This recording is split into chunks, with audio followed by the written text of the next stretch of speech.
Le contrat de remboursement de la dette de Trafigura par la raffinerie d'État, Sonara, a été officiellement signé à Yaoundé fin septembre, selon un article publié par le prestigieux magazine Jeune Afrique. Désolé de vous interrompre, ce rapport peut contenir des commentaires soumis au choix de l'auteur. S'il vous plaît, si vous êtes nouveau sur cette chaîne, veuillez vous abonner et activer la cloche de notification. De cette façon, vous serez averti lorsque nous publierons de nouveaux rapports sur cette même chaîne. Merci. Cette collaboration entre le gouvernement camerounais et le géant suisse du commerce des matières premières et produits pétroliers met fin à une dette de 14,5 milliards de francs CFA, environ 21,3 millions d'euros, qui sera remboursée sur 10 ans avec un intérêt de 5,5%. Trafigura, présent dans 48 pays à travers le monde, devient ainsi le troisième distributeur à conclure un accord de restructuration de dette avec la Sonara, après le principal créancier de la Sonara, le géant suisse Vitol.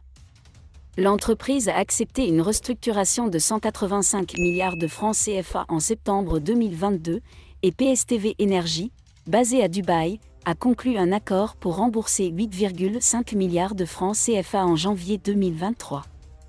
Ces accords constituent une bouée de sauvetage pour la raffinerie, qui a été gravement endommagée par l'incendie de Limbé en mai 2019.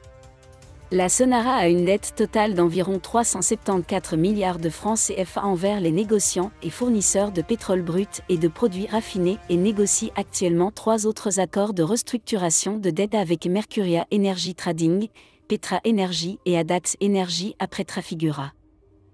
Le ministre camerounais des Finances, Louis-Paul Motaz, a déclaré que la partie restructuration de la dette de la Sonara serait achevée en octobre de cette année et que le gouvernement s'engageait à soutenir la dette de la Sonara à travers des mécanismes tels que l'intégration de lignes de soutien.